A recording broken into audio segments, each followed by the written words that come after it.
Assalamualaikum warahmatullahi wabarakatuh. Waalaikumsalam warahmatullahi wabarakatuh. Kemarin sudah dikerjakan tugasnya yang tentang lensa atau cermin ya kemarin itu. Sudahkah?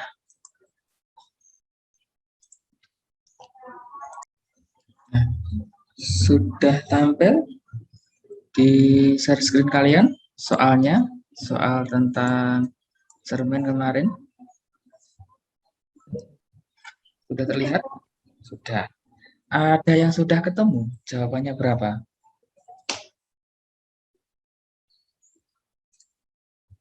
Ada yang sudah menemukan jawaban?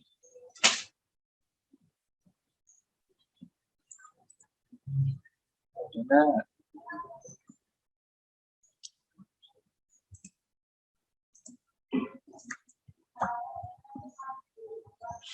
Ada yang sudah menemukan jawaban?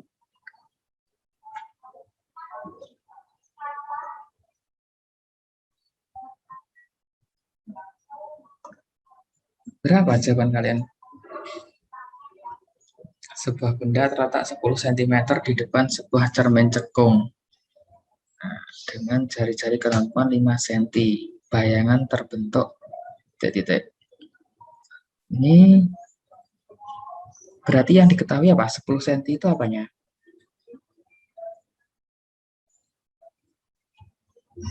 Apanya? 10 cm itu apanya? Halo. 10 cm itu apanya? 10 cm itu adalah titik fokus, betul? Nah, 10 cm itu adalah jarak benda. Nah, jarak benda kemarin namanya apa? S apa?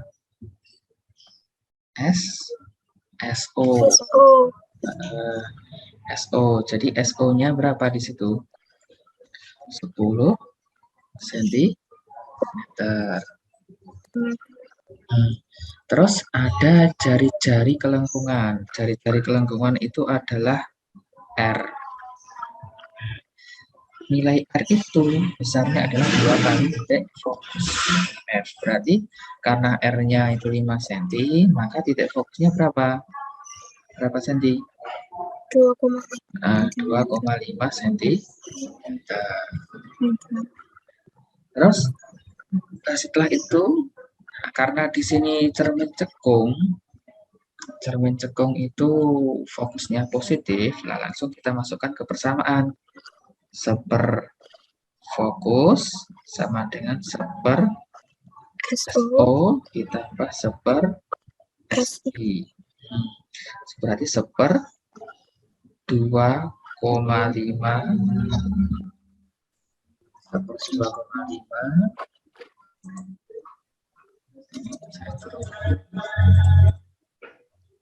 seper 2,5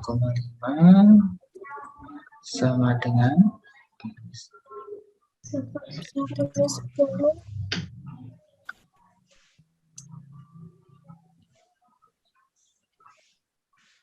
Nah, kita turunkan layarnya. Seper 2,5 sama dengan 1/10 ditambah 1/SI. Nah, kemudian angka dikumpulkan dengan angka seper 2,5. Yang ini seperti itu saya pindah ruasnya ke sebelah kiri, jadi min seper 10 sama dengan seper SI. Nah, kemudian ini disamakan penyebutnya. Jadi berapa? Karena adanya 10, kita ambil aja yang paling kecil 10. Nah, yang ini dapat berapa? 4. Yang ini 1. Ini sama dengan seper SI. Terus 4 dikurangi 1, hasilnya berapa? 3. 3/10. 3/10 sama dengan 1/SI. Nah, terus kalau kita mau mencari SI-nya bagaimana?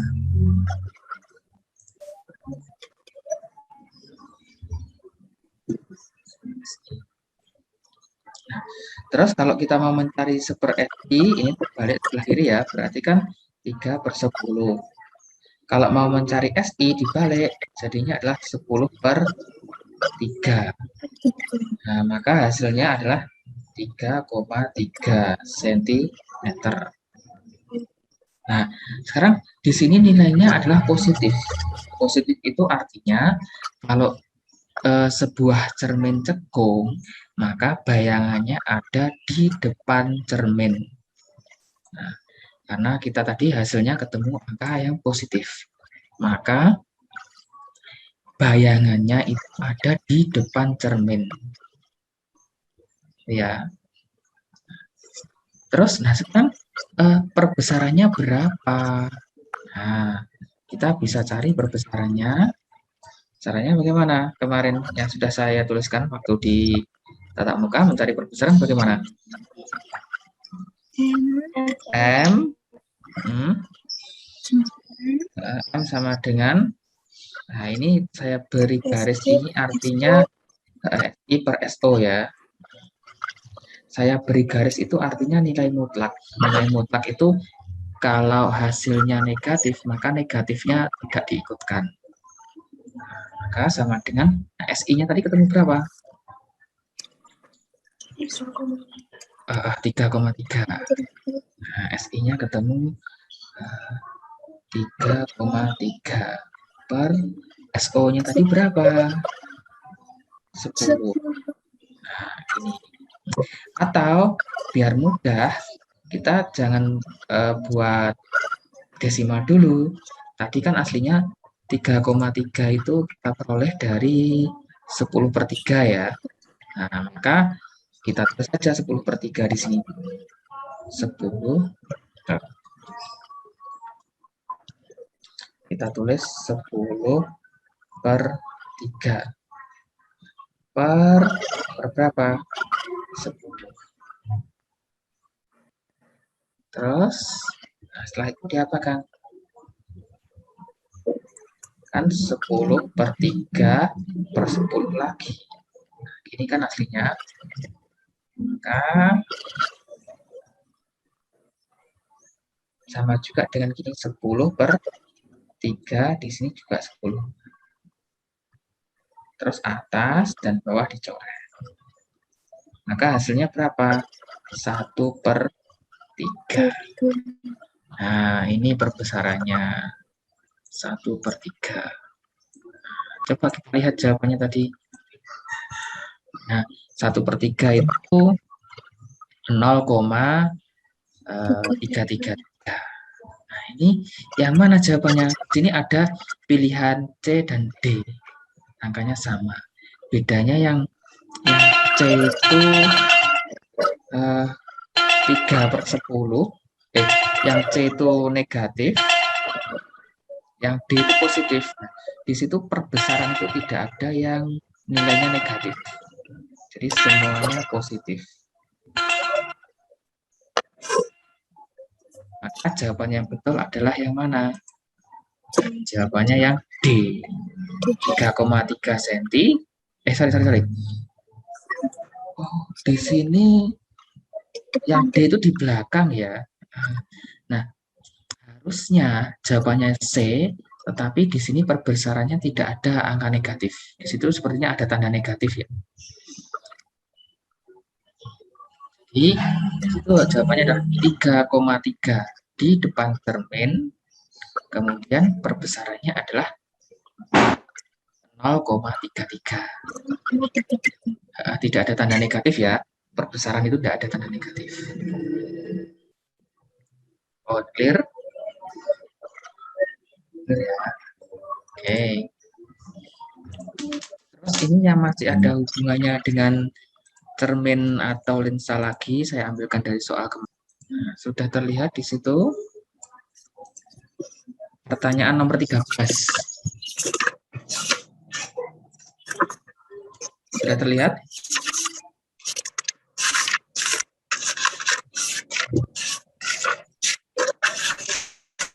Sudah terlihat?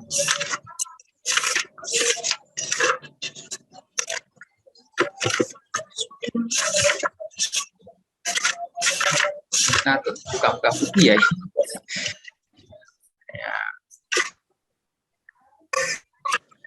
Seorang siswa ingin menghasilkan 11 bayangan dengan menggunakan dua buah cermin datar.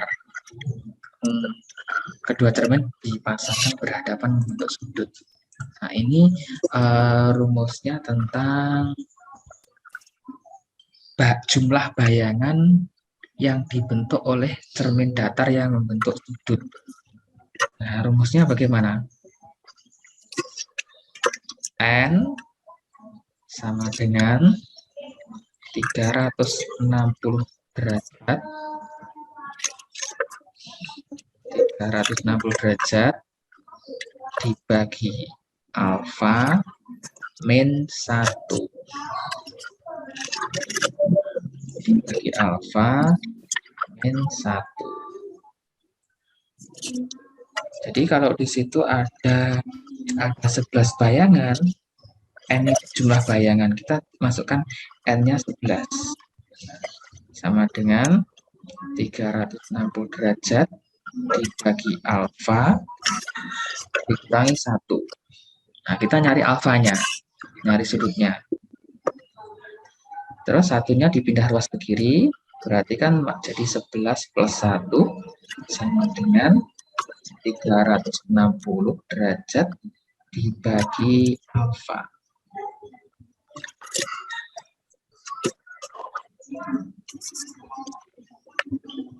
Jadi berapa ini? Terus bagaimana?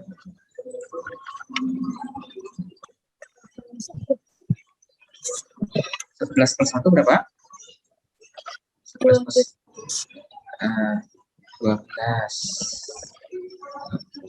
12 sama dengan 360 derajat dibagi alfa. Berarti alfa sama dengan berapa? 360 derajat dibagi 12. Nah, berapa hasilnya?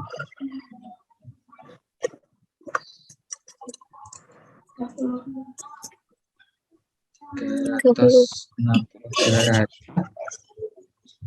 dibagi 12. Berapa hasilnya? 30. Berapa? 30 derajat. Berarti jawabannya B. Tidak ada masalah ya? Oke, nanti saya simpan orek-orekannya atau saya kirimkan seperti kemarin, ikutnya juga. Terus ada soal lagi, enggak ada. Kayaknya tentang cermin sudah habis. Nah, sekarang coba ini perhatikan dulu. Saya tuliskan soal.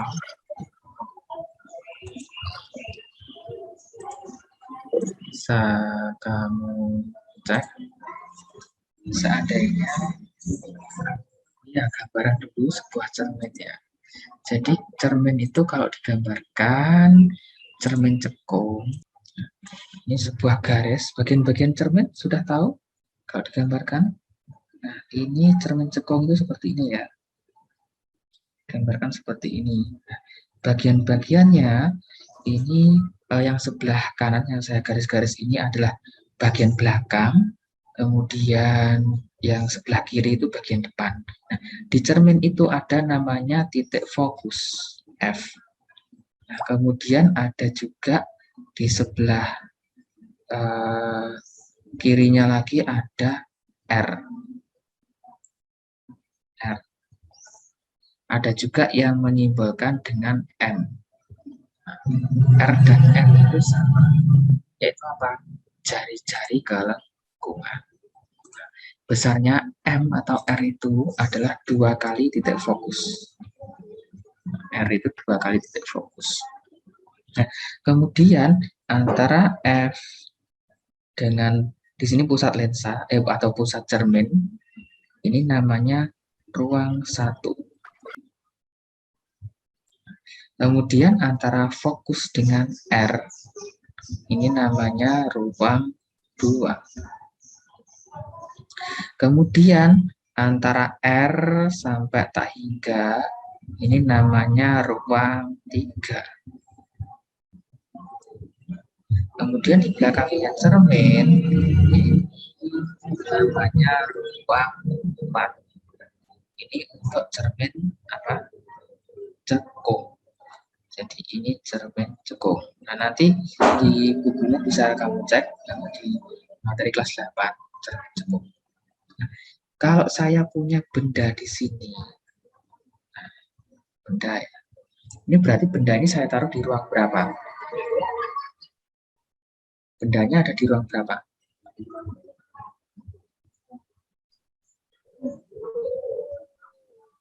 Ruang berapa? 1, 2, atau 3? Ada di ruang 2. Nah, terus nanti kalau ada pertanyaan, misalkan ini saya kasih fokusnya misalnya 10 cm. Berarti terus benda ini berada pada jarak 15 cm. Nah, berarti kalau ditanya di mana posisi bayangan, nah, kira-kira akan ada di mana? Nah, kita bisa tahu tanpa menghitung. Nah, caranya cukup mudah, yaitu ruang benda ya, ditambah ruang bayangan itu harus sama dengan 5. Harus sama dengan 5. Jadi kalau ini tadi ruang benda ada di ruang 2, maka pasti bayangan ada di ruang 3. Berarti bayangan pasti ada di sini. Di sini di ruang 3 ini. Nah, terus bagaimana sifatnya? Nah, di depan cermin ini ada namanya bayangannya nyata.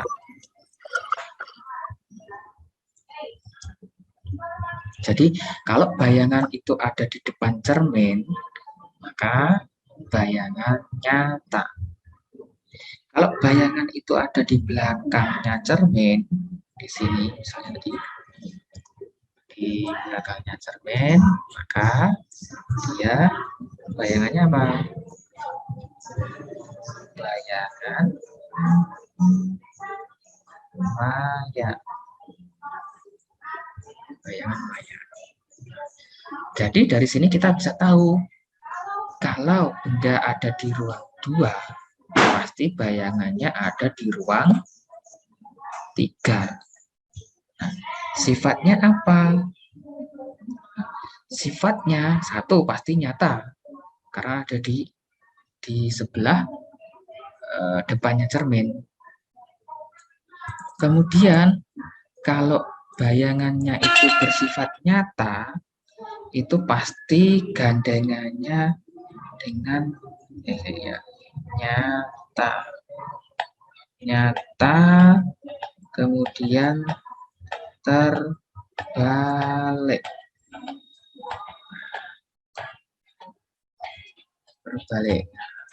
Iya, sebentar ya. Kita lanjutkan ya. Jadi tadi sifatnya apa? Nyata terbalik. Nyata terbalik. Nah, terus sekarang pertanyaannya, diperkecil atau diperbesar? Itu yang jadi pertanyaan sekarang. Jadi ada 3 sifat. 1 itu apakah nyata atau maya? Jelas nyata karena ada di depan cermin. Ya, ada di depan cermin. Kemudian kalau nyata itu pasti pasangannya dengan terbalik. Kalau maya, seandainya bayangannya maya, pasti pasangannya dengan tegak. Nah, sudah dapat dua sifat nyata terbalik, kemudian diperkecil atau diperbesar. Nah, kalau kalau ruang benda itu lebih besar daripada ruang bayangan. Jadi kalau ruang bayangan aja ya. Ruang bayangan itu lebih besar daripada ruang benda,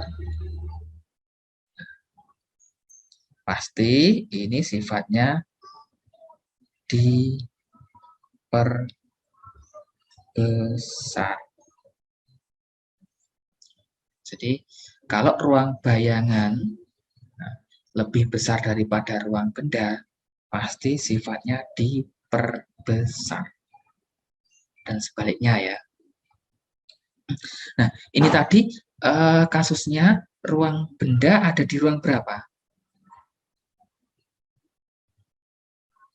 Ruang benda ada di ruang berapa? Benda ada di ruang berapa tadi? Di ruang 2. Benda ada di ruang 2. Bayangan ada di ruang 3. Lebih besar ruangnya benda apa ruangnya bayangan?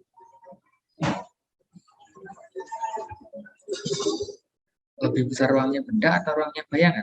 Ruangnya benda ya, betul? Atau ruangan bayangan? Lebih besar ruang bayangan. Maka pasti sifatnya diperbesar. Jadi nyata, kemudian terbalik, kemudian satu lagi apa? Diperbesar. Tulisannya agak acak-acakan ya. Nggak apa-apa ya, yang penting bisa terbaca. Karena ya agak susah juga nulis di depan komputer atau laptop. Oke, nah seandainya saya punya benda, saya taruh di ruang 1. Saya punya benda, bendanya ini saya taruh di ruang 1. Kira-kira bayangannya akan ada di ruang mana? Ada di ruang mana? Ada di ruang mana?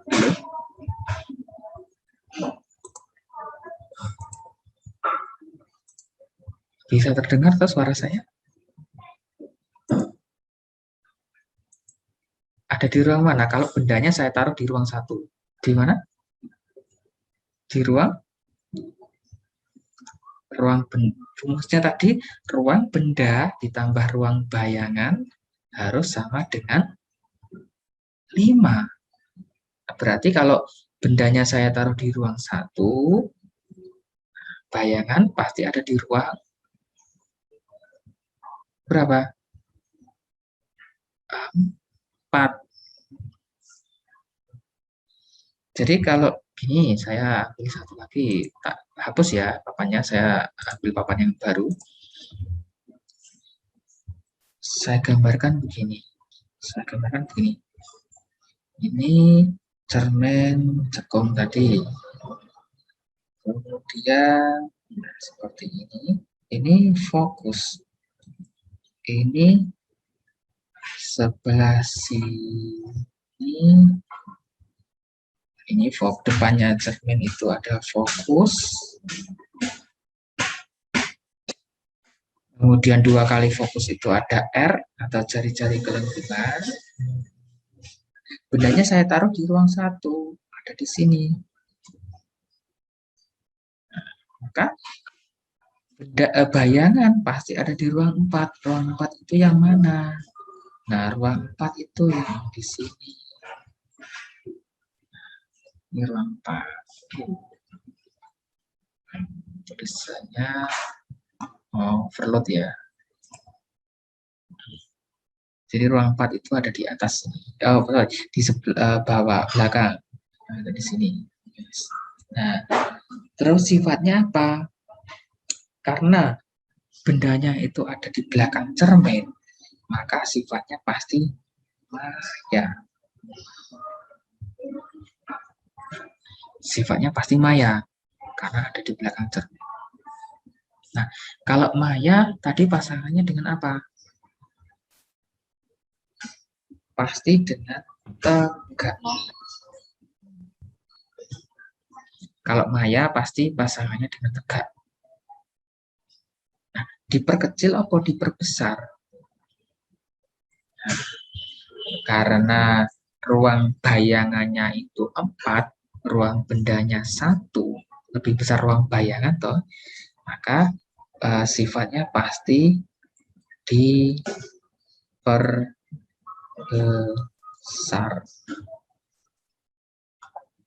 Pasti diperbesar.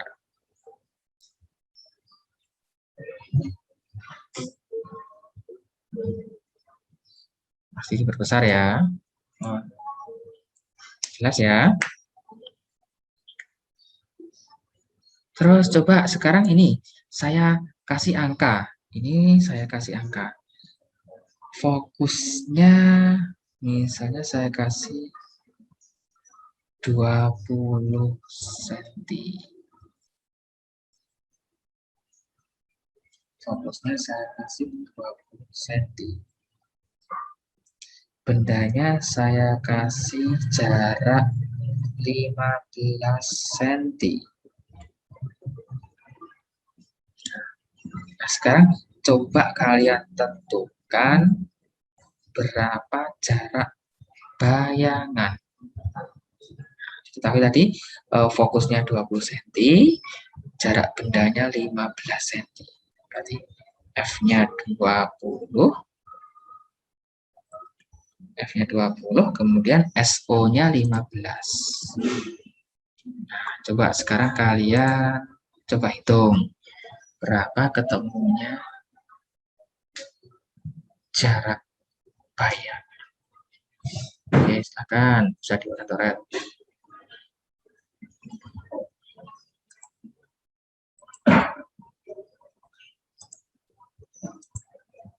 Kalau sudah ketemu, bisa disampaikan atau mungkin ada kesulitan sampai mana bisa ditunjukkan ke kamera biar Pak Heri juga bisa melihat.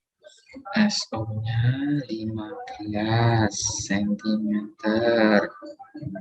fokusnya 20 cm.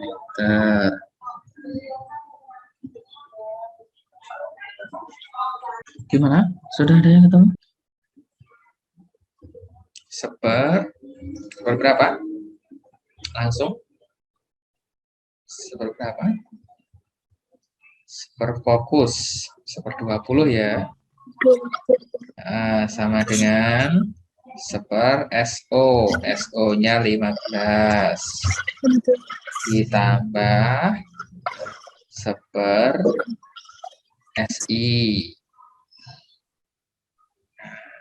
Yang kita carikan SI. SI itu jarak bayangan. Nah, terus angka kumpulkan dengan angka 1/20. Nah, 1/15-nya dipindah ke ruas kiri. Jadi min 1/15 sama dengan seper SI. Disamakan penyebutnya. Disamakan penyebutnya. Disamakan penyebutnya jadi berapa? 60. Jadi berapa? 60. Benar 60. Ya, 60 aja yang mudah. 60. Berarti yang sebelah kiri 20-nya ini jadi 3. 3 apa 4? 3 dikurangi 4. Nah, 15-nya 4 sama dengan seper SI. Nah, terus di sini ada 3 dikurangi 4. Hasilnya adalah negatif. Negatif berapa? Negatif 1/60 sama dengan seper SI. Nah, berarti SI-nya berapa? Nah, SI-nya ya tinggal balik karena itu min negatif 1/60 sama dengan 1/SI, maka SI sama dibalik negatif 60/1. Nah, negatif 60 per 1 sama saja dengan negatif 60. Nah, itulah hasilnya, negatif 60. Nah, terus, Bapak, kok ketemu tanda negatif? Nah, maka benar bahwa sifatnya bayangan ini adalah maya, karena dia ketemu angka negatif. Nah, di situ ada tanda negatif maya. Artinya, kalau maya itu ada di belakang cermin. Nah, tadi saya gambarkan, nah cerminnya seperti ini. Nah, pasti dia ada di belakangnya cermin di sini. Nah, berapa jaraknya? Ya, dari pusat cermin adalah 60 cm. Nah, negatif ini menunjukkan sifat atau jenis bayangannya maya. Gitu. Ini hasilnya tadi, ini ya hasilnya. Ketemunya 60 cm negatif. Nah, sekarang pertanyaannya lagi, dia pasti diperbesar atau diperkecil? Pasti diperbesar karena ruang bendanya ruang 1, ruang bayangannya ruang 4, pasti diperbesar.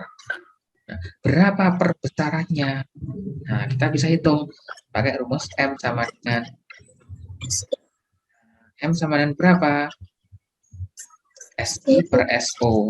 SI-nya tanda negatif kita baikan. Jadi kasih 60 per SO. Tadi berapa jaraknya beda? 15 per 15. Maka hasilnya berapa? 4. Nah, itulah perbesarannya adalah 4 kali. Nah, dari situ kita bisa tahu untuk menentukan sifat bayangan, itu yang pertama kamu bisa melihat dari ruang bayangannya ada di ruang mana. Saya ulang ya, untuk menentukan sifat bayangan, kamu bisa melihat bayangannya ada di ruang mana. Kalau bayangan ada di ruang 4, otomatis kan di belakang cermin. Dia sifatnya maya. Dan pasti diperbesar. Atau bisa juga selain memakai posisi bayangan, bisa juga dari hitungan. Nah, hitungannya seperti ini tadi. Oh, ketemu hasil negatif. Oh, pasti negatif itu maya. Sifat bayangannya maya. Nek maya pasti dengan gandengannya dengan tegak ya. Itu yang perlu diingat. Maya gandengannya dengan tegak. Kalau nyata gandengannya dengan terbalik. Nah, sekarang kita sudah tahu maya, maya tegak. Berapa? Diperbesar atau diperkecil? Nah, lihat angka nih. SI-nya 60, SO-nya 15. Oh, pasti lebih besar, pasti diperbesar. Nah, selain kita menggunakan perhitungan angka tadi. Angkanya agak repot ya terusnya di sini, enggak apa ya, yang kalian paham ya. Nah, itu tentang cermin. Nah, sekarang bagaimana kalau lensa? Nah, sama saja, tinggal nanti fokusnya positif atau negatif. Nah, kalau lensa seperti apa? Coba saya lagi di sini lensa, saya gambarkan lensa ya. Kita ambil contoh lensa cembung. Lensa itu bentuknya seperti ini. Ini misalnya lensa cembung. Di sebelah kiri ada f1. F1 itu fokus pertama. Di sebelah kiri ada R1. R1 itu jari-jari kelengkungan yang pertama. Nah, di sebelah kanan ada F2. Di sebelah kanan juga ada yang namanya R2. Nah, 2 itu fokus kedua, R2 itu jari-jari kelengkungan yang kedua. Nah, di sini adalah ruang 1, sama seperti cermin tadi. Kemudian antara F dan R ini adalah ruang 2. Kemudian R ke tak hingga itu ruang 3. Kemudian sebelah kanan ini semuanya adalah ruang 4. bayangan. Sebelah kanan itu ruang 4 bayangan.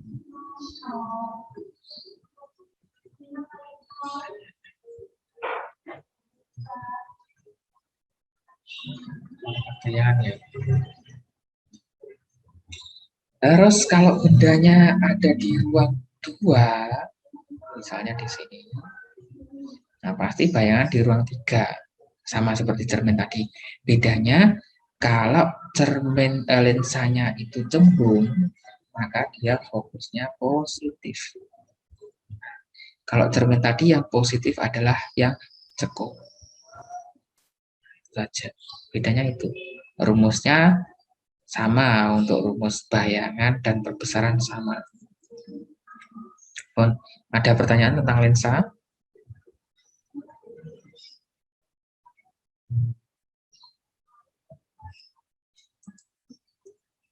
Tidak ada masalah ya?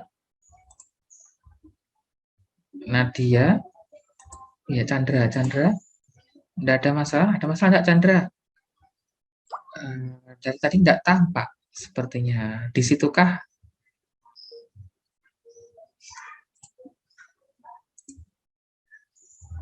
Chandra? Nggak ada, Pak. Ada, bisa ngikuti ya meskipun Chandra kelas 8 ya? Iya. Oke, meskipun kelas 8 nanti akan dapat materi ini. Oke, harus bisa ngikuti.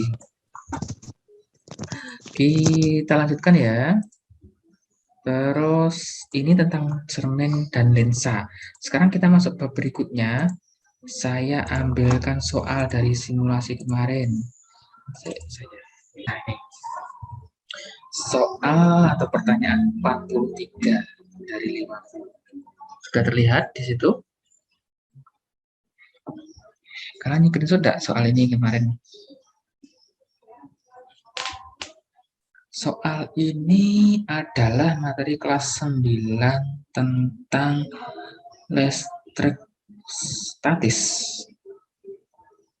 Ini kalau tidak salah nanti di semester 2. Medan magnet dan listrik statis. Coba perhatikan. Sudah terlihat ya soalnya?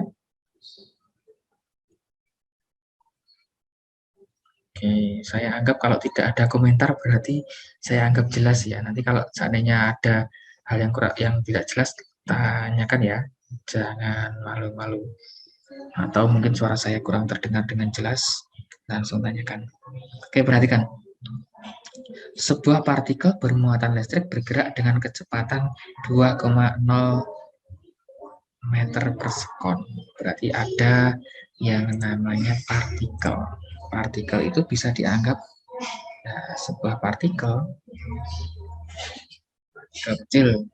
Dia bergerak dengan kecepatan 2 meter per sekon. 2 meter per sekon. Di dalam medan magnet 0,5 Tesla. 0,5 Tesla. Medan magnet itu disimbolkan sebagai B besar. 0,5 Tesla. T itu Tesla. Ini medan magnet. Jika kecepatan partikel membentuk sudut 30 derajat terhadap medan magnet, berarti di sini medan magnetnya seperti ini. Dia membentuk sudut 30 derajat. Sebentar ya, coba perhatikan. Kita lanjut. Ini menggunakan persamaan F sama dengan B Q kali V kali sin theta. Coba kamu cari dulu tentang gaya magnet, gaya partikel pada muatan yang bergerak. Ini ada di materi kelas 9. Halo, bisa kita lanjut ya? Oke, sudah ketemu hasilnya. Tadi sudah saya tambahkan di oret-oretan. Kita pakai rumus atau persamaan ini. Jadi untuk mencari di situ yang ditanyakan kan gaya yang bekerja. Kita bisa pakai persamaan atau rumus B. Ini namanya rumus gaya gaya Lorentz atau gaya magnetik. Pakai B kali Q kali V kali sin theta. Di sini lagi-lagi kita pakai sin theta ya. Seperti kemarin itu trigonometri itu sangat penting atau sangat diperlukan dalam berbagai kasus. Nah, karena F gaya sama dengan B itu adalah medan magnet, besarnya tadi 0,5 Tesla, satuannya Tesla. Kemudian Q itu adalah besar muatan. Nah, di situ disebutkan muatannya. Oh sorry, di situ disebutkan. Oh ya ya ya, ya. Tadi saya besarnya partikel, besarnya gaya berarti yang 2 kali 10 pangkat min 6 itu bukan Q, tetapi apa? Bukan Q, tetapi apa? F.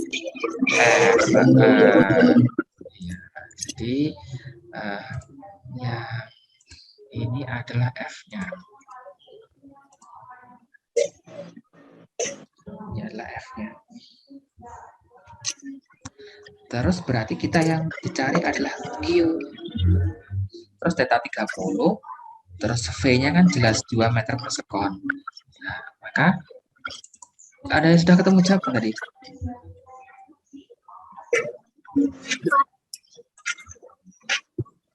Ada yang sudah ketemu?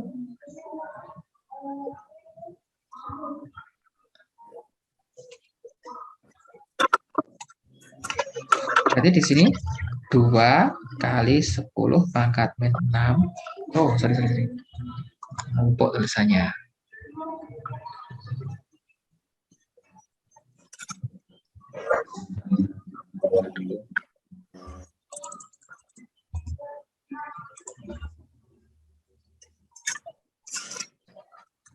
Ini 2 kali 10 pangkat min 6 sama dengan B-nya berapa tadi? 0,5. Q-nya yang dicari, V-nya 2, terus kali sin 30 derajat. Nah, ini 2 kali 10 pangkat min 6, biarkan saja dulu. Tulis lagi 2 kali 10 pangkat min 6. Kemudian ini 0,5 kali Q kali 2, hasilnya kan 1. Nah, 1. Terus Q, tak tulis lagi. Terus sin theta berapa? Sin 30 berapa? Setengah ya. Setengah. Berarti kalau kita mau mencari Q, bagaimana? 2 kali 10 pangkat 6 dibagi setengah. Dibagi setengah. Nah, hasilnya berapa? Setengah. Ini dibagi setengah kan sama aja dengan dikali 2.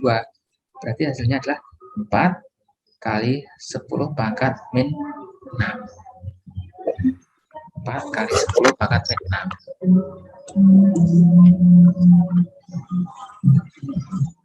Satuannya apa? Satuannya adalah C. C itu adalah Coulomb. C itu adalah Coulomb. Nah, sekarang kita lihat di opsi jawabannya ada enggak? Oh, enggak ada. Ada tanda seperti itu. Tanda seperti itu artinya adalah mikro. Nah, jadi tanda seperti ini. Nah, seperti ini itu artinya adalah mikro. Mikro itu besarnya adalah 10 pangkat min 6. Besarnya adalah 10 pangkat min 6. Nah, kalau kita tadi hasilnya adalah 4 kali 10 pangkat min 6 kulom. Nah, 10 pangkat min 6-nya itu adalah mikro. Nah, maka hasilnya adalah 4 mikrokulom. Nah, jawabannya yang mana? A, B, C, D? Yang D. 4 mikrokulom. Nah, caranya seperti itu. Nah, ini tentang partikel yang bergerak di medan magnet. Ini ya, BGV sin theta. Nah, seandainya nanti dalam soal itu kecepatan partikel tegak lurus. Nah, misalkan tegak lurus itu artinya sudutnya 90 derajat. Nah, sudut 90 derajat itu sin 90 berapa hasilnya? Sin 90 berapa?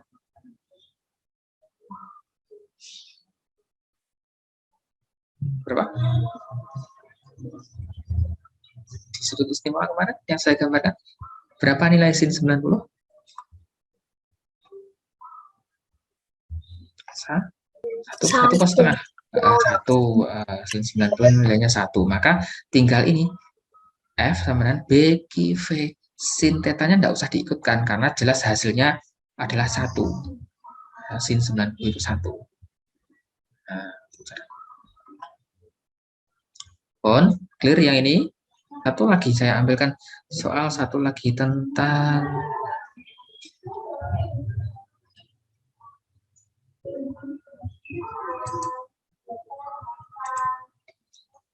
ini namanya debit.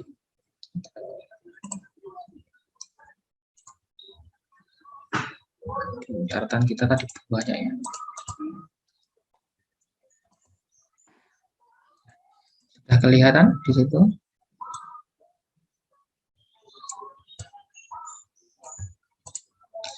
Sebuah pipa dengan perbandingan luas penampang di kedua ujungnya 1:5 diletakkan mendatar.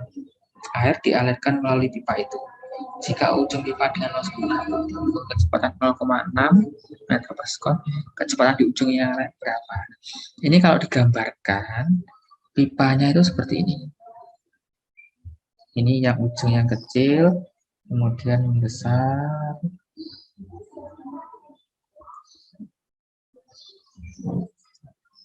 Oke, seperti ini. Pipa yang ujungnya satunya kecil, satunya besar. Nah, ujung yang kecil ini saya beri luas penampang misalnya A1. Yang ujung besar saya beri nama A2. Di situ dikatakan perbandingan luas penampang 1:5. Berarti A1 ini adalah 1, A2-nya ini adalah 5. Terus airnya mengalir.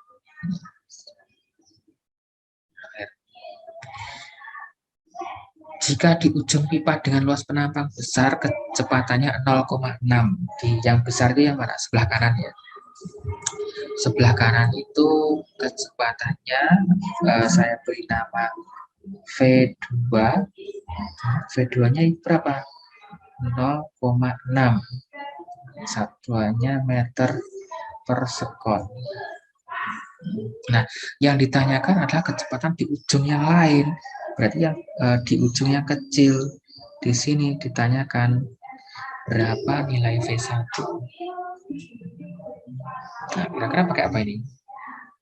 Ini dipelajari di kelas 8. Tentang fluida semester 2. Lagi-lagi belum diajari ya yang kelas 8. Yang kelas 9 sudah lulus, berarti masih ingat. Nah, kita pakai apa ngerjakan ini? Pakai rumusan atau pakai prinsip apa? Pakai kontinuitas. Namanya kontinuitas.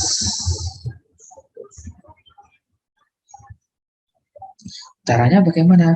Ini ada istilah namanya debit. Debit itu disimbolkan dengan Q1 sama dengan Q2. Artinya debit pada luas penampang 1 sama dengan debit pada luas penampang yang kedua. Debit itu adalah luas penampang dikalikan kecepatan. Nah, berarti kalau yang sebelah kiri kisah debit yang pertama, berarti ini bisa jadi A1 kali V1. Yang sebelah kanan adalah A2 kali V2. Nah, tinggal masukkan saja nilai-nilai masing-masing. Kalau A1 tadi 1, V1-nya yang dicari. V1-nya yang dicari. Nah, kemudian A2-nya, berapa A2-nya tadi? 5, V2-nya 0,6.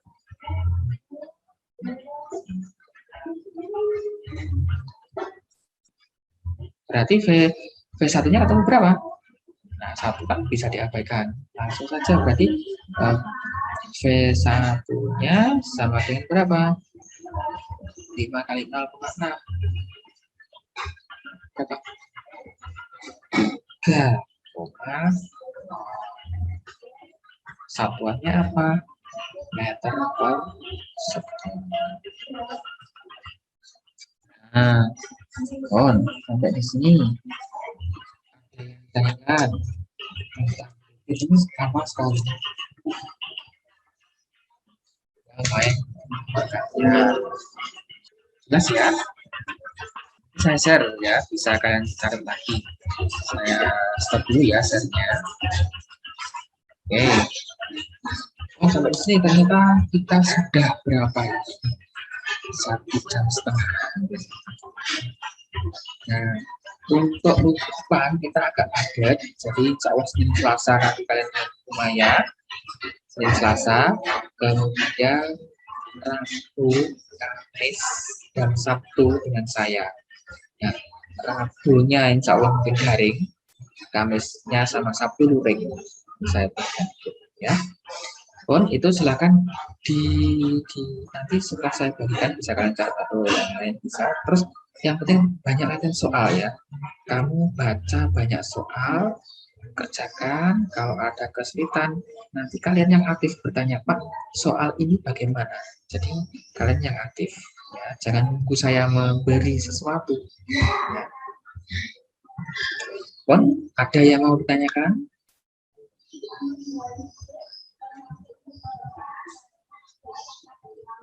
Sudah cukup ya? Kalau sudah, kita lanjutkan di pertemuan berikutnya. Kita akhiri dulu untuk sesi belajar hari ini. Semoga bisa bermanfaat dan hasilnya maksimal, sehingga nanti ya KSN-nya bisa lancar. Ya, ini kita akhiri. Wassalamualaikum warahmatullahi wabarakatuh. Waalaikumsalam warahmatullahi wabarakatuh.